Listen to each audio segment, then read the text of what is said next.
How to get Costco digital membership card. So you should be able to find it directly in your app.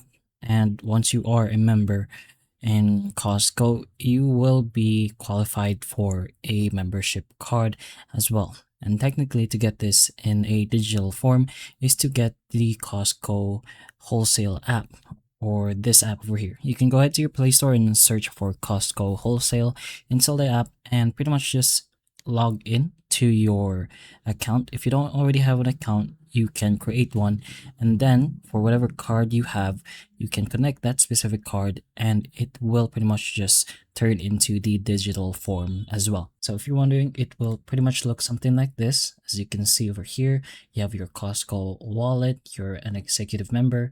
There's a tap to enlarge button on the top right of your card, and if you press that, you will get more information about your digital membership card like so. But that's pretty much one way you can see or get your digital membership card. Just go ahead and log in and connect your physical card. So hopefully this video helps. If it can, please like and subscribe for more videos like this, and that's all.